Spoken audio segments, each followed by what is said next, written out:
and gentlemen, welcome back to Tech Showdown. My name is Kevin. This is my co-host Teddy, and today we're going back, kind of, to check out the new update to the Logitech G502. This one is called the Proteus Spectrum to replace the Proteus Core. Now, I tested this gaming mouse, the G502, originally. The Proteus Core, when it came out a long time ago. That'll be, like almost 2 years ago now, which was actually probably one of my first big hits as far as my videos go. So, yeah, quite interesting, and a lot's changed since then, but I was really keen to retest it and sort of give my thoughts now that I've had some time to grow as a reviewer. And of course, this being the updated version. So, specs-wise, pretty much exactly the same as what you got in the old one. So it still retains that 12,000, yes, that's right, 12,000 DPI optical sensor, not a laser sensor, an optical sensor, which is just absolutely crazy. It's coming with a 1000 hertz polling rate, a 32-bit microprocessor, 16.8 million RGB color lighting. So this is the only change that they've done to this guy, is added the RGB lighting, because Logitech's just been doing that with everything. When I saw the G303 come out with the RGB lighting, which is the exact same as the 302, then I knew it would be happening to the 502 at some point. And it's coming with 5 additional weights if you want to, weigh it down a bit more. Its stock weight is 121 grams, which is still slightly on the heavier side of things. But if you want to go even more heavier, there's those weights that you just pop off the bottom, which is magnetic, and you can chuck them in until your heart's content. Let's get to the looks, and my thoughts haven't changed here at all. It's still, a really, really good looking gaming mouse. Very aggressive, very serious looking. This thing is made for gaming, and it really looks like it. Not minimalistic at all, and I really like that. This thing stands out and it means business, and I just think it's an absolutely excellent looking gaming mouse. Comfort wise, it's supremely comfortable. I thought it back in the day, and I still think that now.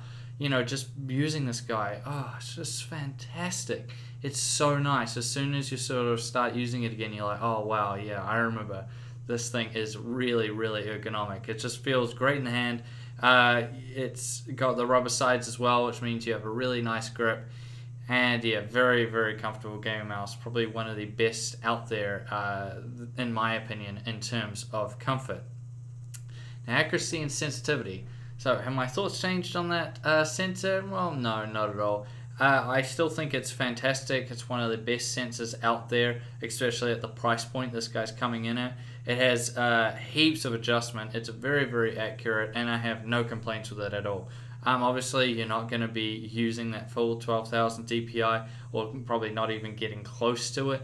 But yeah, I mean, it's just still a great sensor, nevertheless, even if it is ridiculous. So, yeah, and then the buttons and scroll wheel. So, this is what got me in a bit of trouble when I did my original review. A lot of people were getting grumpy about my opinion when it came to this area. So, the right and left click are great. There's loads of travel.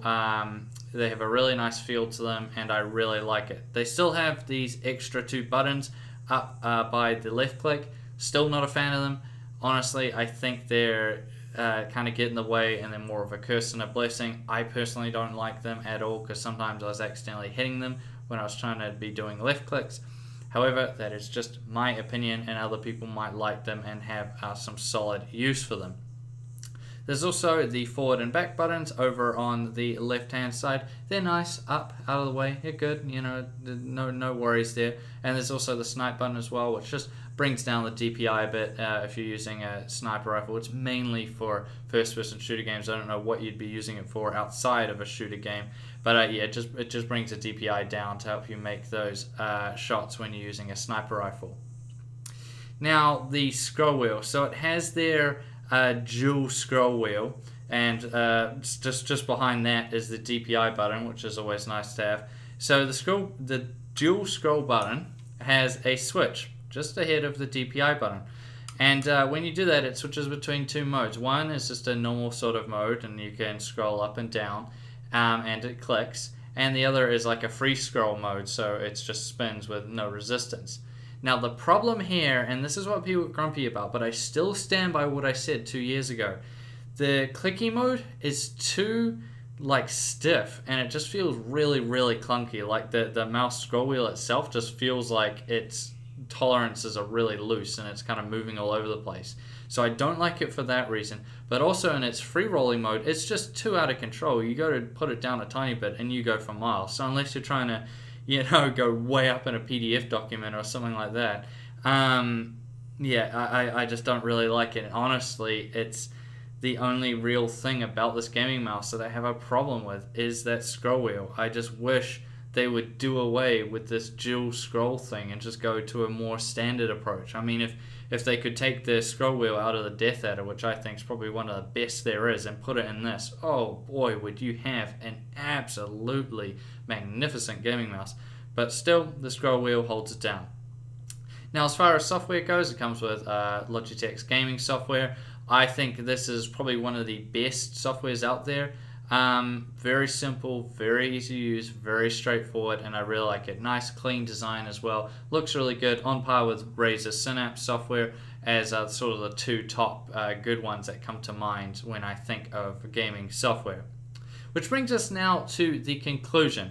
So basically, the Proteus Spectrum is just the Proteus core with an RGB lighting upgrade, the exact same as what we saw with the G303 compared to the G302. However, it's a bit more mystifying here because there's only RGB on that one Logitech G and on the DPI level buttons. So yeah, I think it's a bit strange. It falls into a bit of a funny place in the market. I didn't really see the necessity for this one, but Logitech was going to do it anyway, so whatever.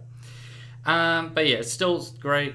G502, I really like this gaming mouse, great in every area. I really have no complaints aside from that scroll wheel, which I think lets it down. However, that doesn't mean that the whole gaming mouse is ruined just because of that. It's still absolutely fantastic, and when you consider the price point this guy's coming in at, I would still highly recommend it, and I still think it's probably one of the best value for money gaming mice that you can currently buy. Now, I thank you all for watching this video. Please subscribe to Tech Showdown if you haven't already, because it makes Teddy so happy. What's that, Teddy? Oh yes, we have a Twitter account, so I'll leave that in the description down below, and you can go and follow me on there. It's just good, because then if I'm ever having problems or there's delays, I'll let you guys know, and if there's a new awesome video coming up or something like that, I can also let you guys know on there. And as always, I'll see you guys next time.